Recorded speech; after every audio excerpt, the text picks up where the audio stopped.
Sotoebi que aigle a blocage. Bosuki ndeni position na aigle ndeni jezongi. Qu'est-ce que ça a à voir, histoire de bloquer quelqu'un? Ko bloquer mutu, na ko débloquer mutu. Et c'est quand c'est la mutu bon na poche.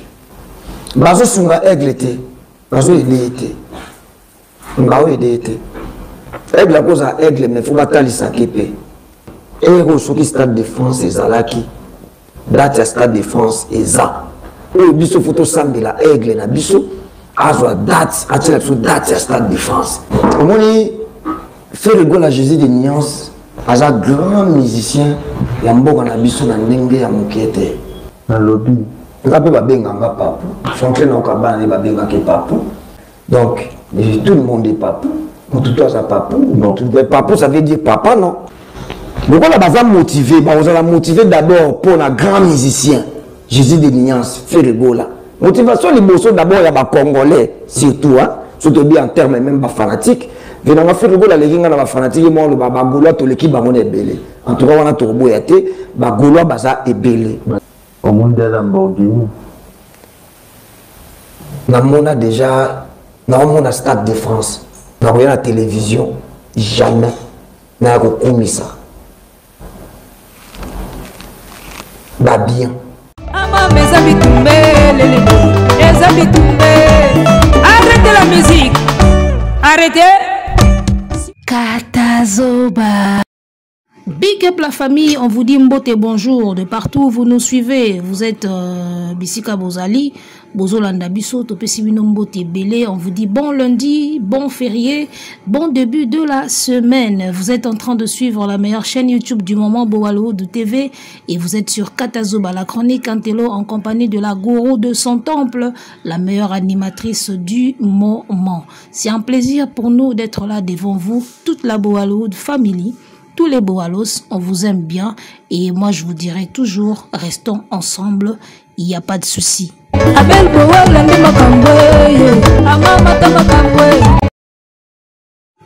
Robinho Mundibou, qui a prévu de donner son concert le 7 juin au théâtre de gymnase Marie-Belle, ça sera en France, en plein Paris, si je ne me trompe pas.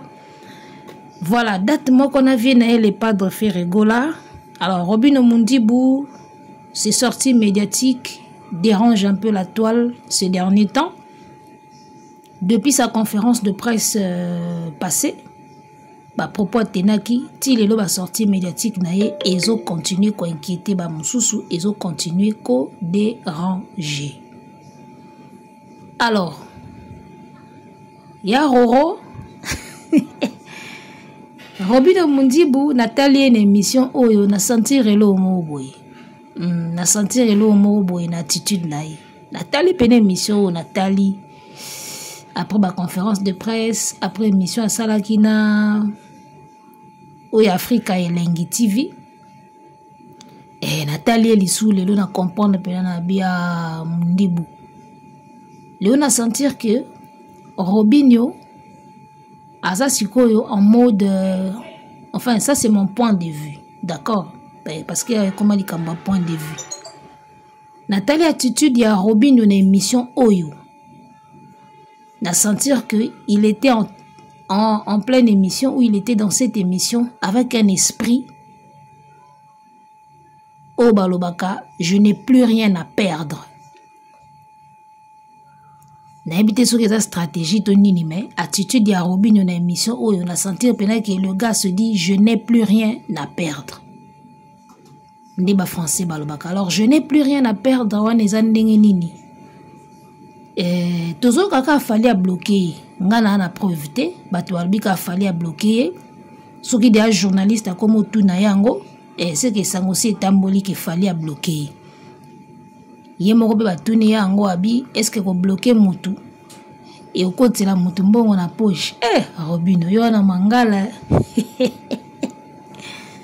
alors ndenge de ba journaliste ba comme tout yango boende to yoki yango et puis na attitude na moneli Robinho na émission c'est comme si ba bloquer pena ngana na preuve te mais attitude na moni nango pa Robinho c'est comme si ba bloquer donc je dirais ba bloquer ya solo n'habité mais attitude na monelier on dirait ba bloqué parce qu'il y a une émission où on attitude je n'ai plus rien à perdre so de abo blockinga bo katinga ba warrior ba sundolinga na perdre sunine allez na activer sikoyo esprit wenge donc on a senti pena Robin on esprit wenge na émission abandi d'ako activer esprit wenge comme si ayebi déjà ki na sunelo ka perdre te pour kuna déjà c'est mort. Na senti pena que moi na mai activer esprit wenge. O senti pena que Robinho na ba dire na ye. A komi na ina tendance ya uzonga pena mwana ya wenge sikoyo. Robinho komi respect. Robinho Robinho komi respect. Vienangai fait rigola, Jésus de nuances, grand chanteur. Robinho wana yo. Ya Roro, wana yo. Vienangai, le padre, Ferrego, la geste de nuance. Agubaka bagola, bazé belé, bagola, bazalaki belé. Ouais. Oh, Robinho. Chiffre 9. Robinho, l'homme de Miss ou na Miss. Robinho, wana yo. Ferrego, la vie na yo, le padre, Jésus de nuance. Grand chanteur. Robinho, comme il respect. Alors, on a comment sentir déjà que ya Roro a comme activer déjà esprit wenge. Toyoka kaka ba propos na ye oyo alobaki au cours d'une autre émission à Salaki parce que ba sortie médiatique à Sali Mikolo yo on sent pena que esprit wenge comme on mataye déjà. On va suivre la vidéo et moi je vous retrouve après pour na pas kola yango couleur na biso langi o to petika lelo wa. Couleur ya musuni to pa kola ngo lelo. Journaliste, vous avez courage à Robengangate, vous allez dire mais comment tu as fait? Et là on est puis je vous dirai tout simplement que je suis le fils de mon père. D'accord. Qui est ton père? Qui est ton père? Et je vous dirai tout simplement, venez mes frères, je vais vous apprendre mon père. Et donc voilà, j'espère que nous avons suivi la vidéo. Moli monsieur, moi tezo betama, toujours ça l'émission moi tezo melama talakaka. Ou ils attendent banini, moi tezo betama pembeni. Alors, j'espère que nous avons suivi la vidéo et Toyokine Robinho Mundibo alobi au cours de cette émission avec Mike Lokamba, je pense bien comme Boni Angwana, Robinho Mundibo va évoquer son père. Au moins tant on a esprit wenge si ho et comme zonga. On dira azaki endormi moli mosco yego la musebi mais oh yuzaka na père na oti. Uzaka na père na oti nini ni amboi boy. On dirait ce que esprit yego zonga yi. Au cours de cette émission avec Mike Lokamba, Robinho va évoquer son père. Botunanga, comment tu as fait? Botunanga, qui est ton père? Je vais vous montrer que je suis le fils de mon père. Wana Robinho Mutaolo Babou. Et le père en question, nous tous on le connaît. Le père en question, tout yebiye de la forêt, Yansoni. Werason le roi de la forêt. Vanganta manaï bisayo mutaba esprit, mutaba spectacle, mutaba stratégie. Mutaba gagner bango na ba stratégie. Abimana cheval mabe, asala boye mabe. Comprendre? Muta leka bango na ba stratégie. C'est le père dont Robinho Mundibo parle. Alors, ça c'est ma lecture à moi. Je sens que Robinho a comme zonga siko na esprit wenge, a comme zonga penza na tendance wenge. Alors toi quand on va dire naie au cours de cette émission wa uti ko sala lobby awa. O senti pena que esprit wenge est activé. To pa kolango couleur, to la nango comme ça na zonga na pa kolango couleur. Seigneur soto ebike aigle a blocage. Bosuki ni potion na aigle ni jezongi. Qu'est-ce que ça a à voir, l'histoire de bloquer quelqu'un? Qu'on bloquer Moutou. na ko débloquer moto et c'est côté la moto mbongo na poche bazo sunga aigle te bazo aider te ngao aider te aigle cause à aigle mais faut batalisa kepe et soki stade de France ezalaki date ya stade de France eza oyo biso photo sambela aigle na biso azwa date atia biso date ya stade de France omoni fait rigole à Jésus de Nuance aza grand musicien ya mboka na biso na ndenge ya mokete na lobby nga pe babenganga papu fontaine na okabana ne babengaki papu donc tout le monde est papu motu to aza papu papu ça veut dire papa non lokola baza motivé bazala motivé d'abord pour un grand musicien Jésus de Nuance fait rigola motivation liboso d'abord ya ba congolais surtout hein surtout bien en termes même ba fanatique venanga fait rigola lekinga na ba fanatique mo lo ba gaulois to l'équipe ba mona ebele en tout cas wana to boya te ba gaulois baza ebele au monde de Lamborghini na mona déjà na mona stade de France na rien la télévision jamais na ko komisa bah bien.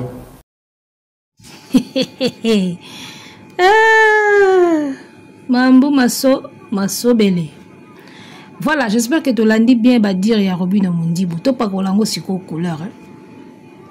To bandi na point liboso. Robin ba tunie. Il paraît papa bloqué.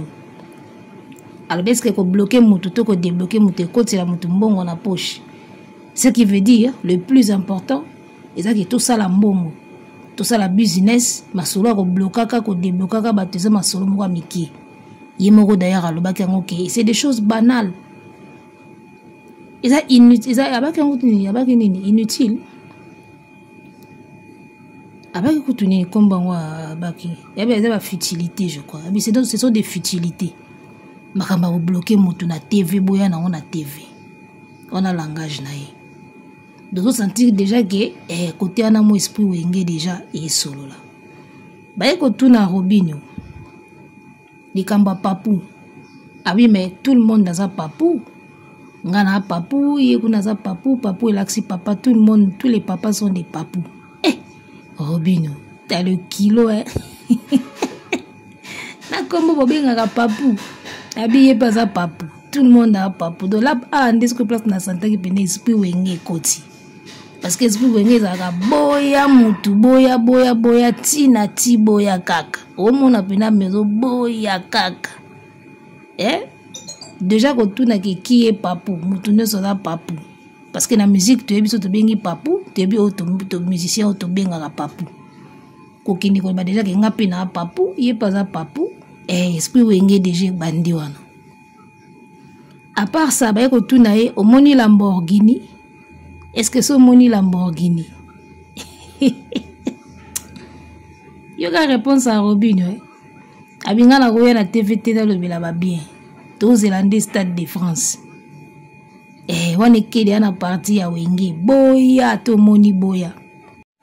Azalaki akoka koloba ki en tout cas la moni ça va mais to lobela nde musique. Mais ninga ke nango sentir que bon, azo sala moi muki intelligence ya olinga pena ko kende pena na fonte. Mais ba oyo azo bimisa déjà comme langage, comme parole et la saka déjà ki makambu masobele. Et la saka ki bambu masobele de ba mot na ba phrase azo bimisa wana déjà na temps normal. Talaga déjà mutolobaki ki nazela featuring ti lelo ya kate le panier circule encore tozo tala kaka ata poste ezate tozo zela kaka le panier circule encore. Le ninga lo baye bongo déjà pesi ba problème. Si ko lelo muta ke nikolobaki na ko lobela ba bien na TVT. To Zélande Stade de France ou bien bazo sunga aiglete. Neti langage wana. Ya bazo sunga aiglete. Ah. Aigle a cause na vision mulai me faut batalisa kepe. Ba sunga aiglete. Ozomona do soki déjà ya liboso ekendaki boy. O susu na ndimi nanga kututeki. Et quoi arranger situation. Et on a lobby qui moi na ma itango y une émission.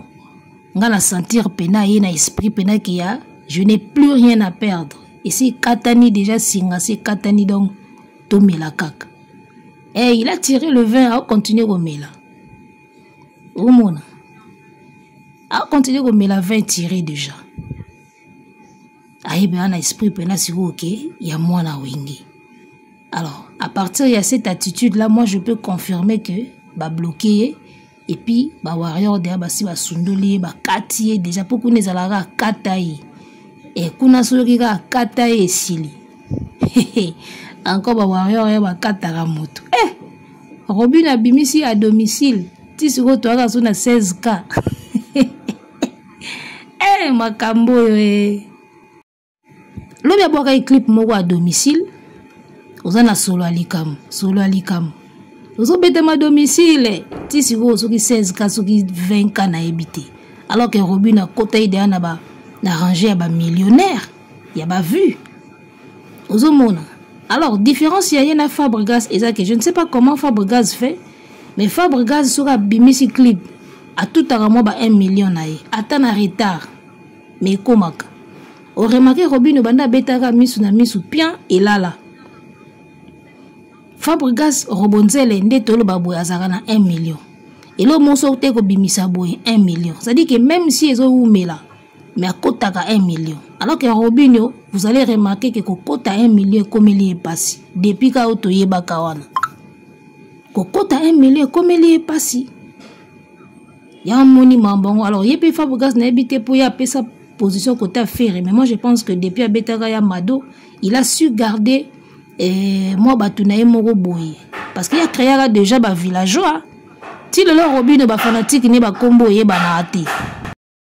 Robinho, ti lelo ba kombo ba fan ne banité, mais Fabregas a ses villageois. D'autant que Beta derrière Mado a créé des villageois na Villanova. C'était déjà bien. Au monde a koki ko zala na puya ba golo po sur la bien affaire, mais au monde que mutazaki un esprit qui a na batu na ye. Alors, ce qui n'est pas le cas chez Robinho. Au monde que Robinho aucune volonté à créer fan base na ye, ba na compter kana vie na aigle. Il a du mal à faire des millions de vues alors que Fabregas bazo koma quand même na 1 million ya ndenge na ye moko. Omoni. Alors, leçon ezali na makambo les gars. Il y a une leçon à tirer na makambo. Moi je le disais, penchant oyo bozozwa. Lobio kanangi mambu masobele. Sundolio catastrophique. Donc concert wale à Robinho tout changoka na mabondeli pour ba warrior pe na minute oko basundoli na bangwe basundoli pour ça au sentir ka ba propose au tenir au sentir que mutu si azui déjà eko que c'est fini sinon akoka o loba boita ozomona o ba osunga aigle te fu batalisa ka epi wana wengi siko Robinho komi ko zonga siko na makolo ya bana wengi oh qui est mon père boy. Mais toi, tu savais que tu avais un père si puissant, si fort. Parce qu'on ne peut pas minimiser la force de Werason dans la musique. Hein? Obimi déjà pas encore. Robinho, Obima qui est pas encore. Vocal moko ka yango et salayo. Et le bina moko salamaka na vocal moko. Obimi déjà pas de la forêt. Obeti bor et kangi. Yami balé kangi. Il fallait continuer na okanzela na yo. Erreur au sala yaka kangamana aigle. Alors que tu avais déjà tracé ton chemin yomoko. Misuna misuto bina. Lubilu asombe mutuka po baye baye ezaki inaperçuté. Au sala 3 nzembo na Congo oyo esimba. Moko ebimisa oti libanda. C'était une bonne occasion pour créer makambo na oyo moko. Alors moi je pense que ba jeune bazoya sima ba ko emboîter les pâtés.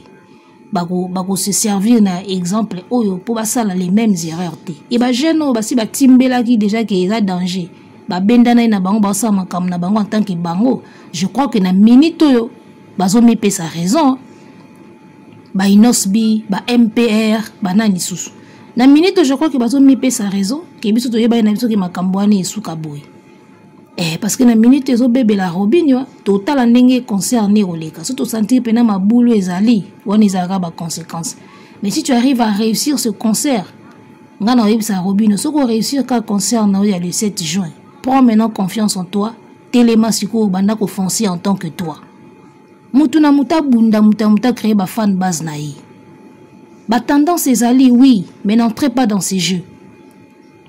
Soko kangamina fali ba warrior ba chao po c'est bien. okanga mina fere bagola ba otcha po c'est bien siko so bo bebani po batu ba bebana kaka na bandela leloko bana papa moko mama moko ba obunda ba katani pe ba pota apo ba obongsa sima siko bino ba oboguti famille moko te makila moko te batu ba bebana ka so makila moko ba obebana ba ofinga na pena mabeba bundi makila moko siko bino makila moko te ozomona lokola batu ba bebana kaka do mutu na mutu azaka na ba fan na ye lobi soki ebongi bosangisi ba fanatique soki ebebi mwana benda na ba fanatique na ye toki na ngonde ngwana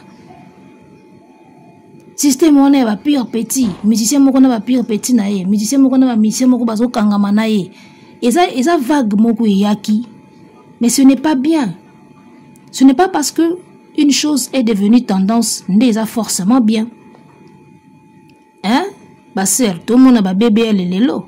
Tout le monde veut être dans les tendances BBL, mais il y a des conséquences sur la santé.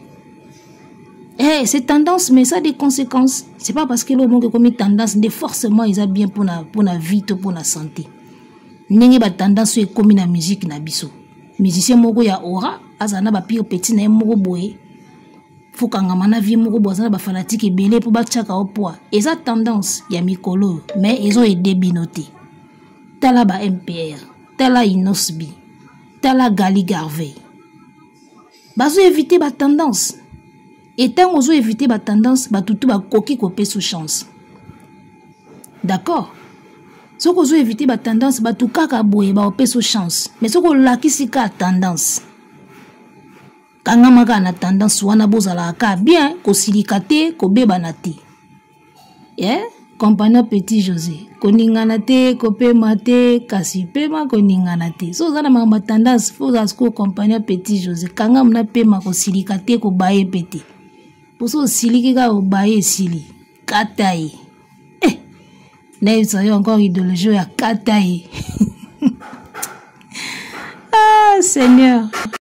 Alors, on a une question moko na batu ba Hollanda biso, si possible la Boalwood family bo répondre biso na ba commentaire.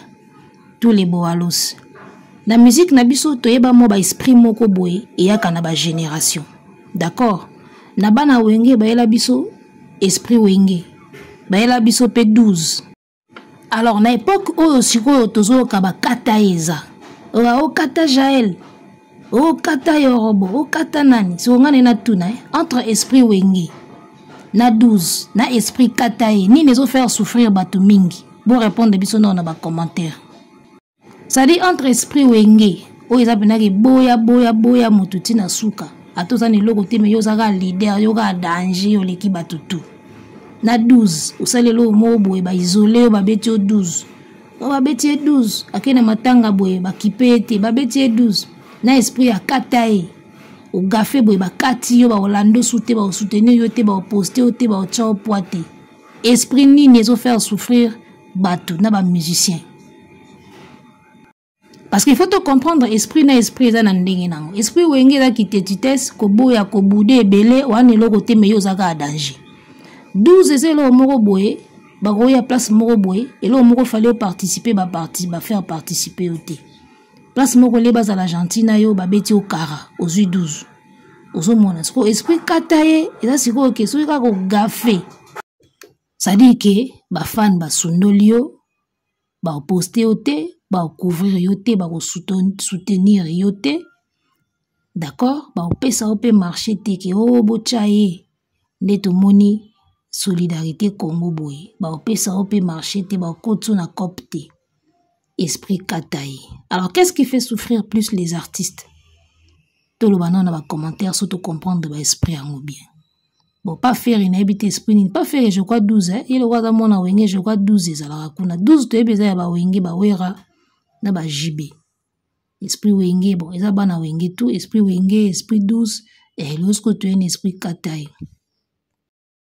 Donc voilà, alors moi je suis en train d'exhorter les jeunes, vous en avez courage, il y a quoi assumer ma responsabilité na bino en tant que bino, vous en avez courage, il y a créer ma fan base na bino en tant que bino. Ba penchant oyo, ils ont fouta, mais ça, ba château de cartes, quand na bengango. Penchant en tout cas fouta, so kangamina leader wana en tout cas ko fouta. Okozwa soutien, okozwa bénéfice, okomona bena bilengi nango. Mais mukolo oyo bobebani, nde siko ko comprendre que ozala yo moko banda kala ozala ka yo moko. Donc ba jeune ono ba koti na jeu oyo te bosa l'effort bo créer ba fan base na bino. Kozala yo moko eza mieux les gars. Ba penchant oyo tozomona oyo yana ba conséquences nango kaka. Lelo mundi boazo vivre ngo oazo mona ye moka yebi. So monika na ba langage ne komi qui est mon père? Na relaxa bino qui est mon père? Bon mona que je suis le fils de mon père. Robinho, mon père. Lelo mon père est comme Werason. Donc voilà. Pour ni na obenga ngo ba château de cartes. Robinho azalaki awa betelo ko mobe batu baye batali.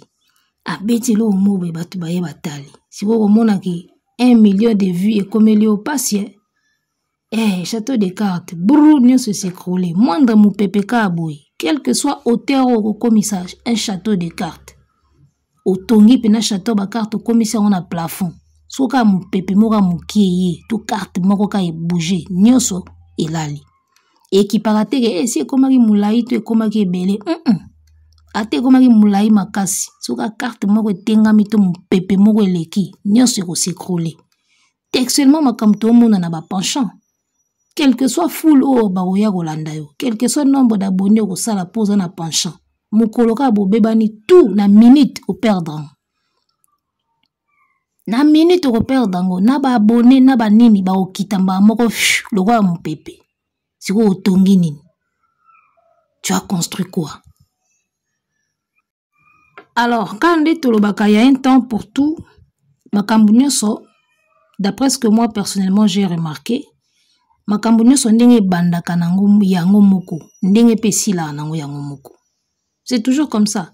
Qui peut nous dire exactement quand est-ce que mode moko e bandaka na ndenge mode yango esilaka oyeba kututé.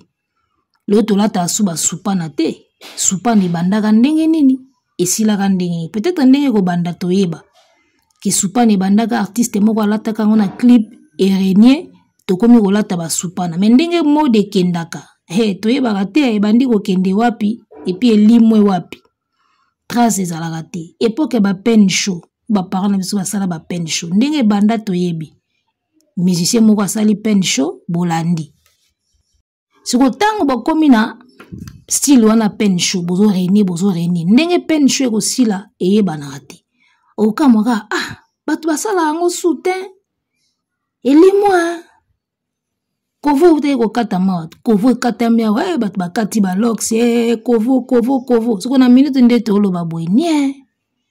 Donc tendance ndenge yaka toyebaka na musicien wa ye nango na star o ya ye nango to comédien to mutu moko boy footballeur moko boy tango azoya na tendance toyebaki tendance ebandi ye mutu aye nango mais ndenge tendance wana elimwaka toyebaka te ebandeli kolimwa wapi et puis disparaître à quel niveau totalement.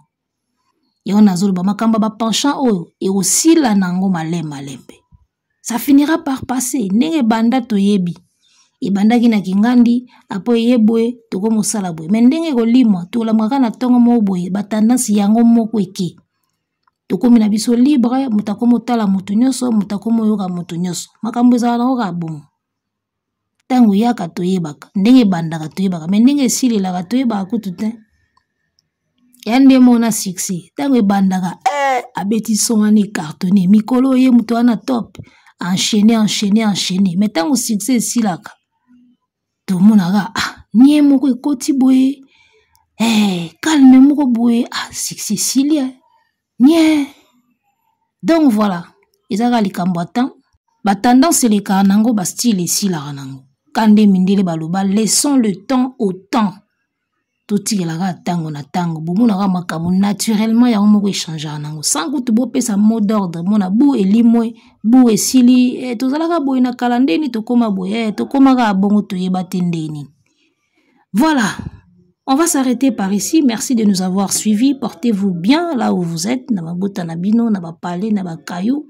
C'était pour moi un plaisir de vous présenter ce numéro de Kata Zoba. Et spécialement Robinho Mundibu Werason son père et Fally Ipupa son grand frère Oyoba Bebani Tolobango vérité parce que vérité soit rabatte belé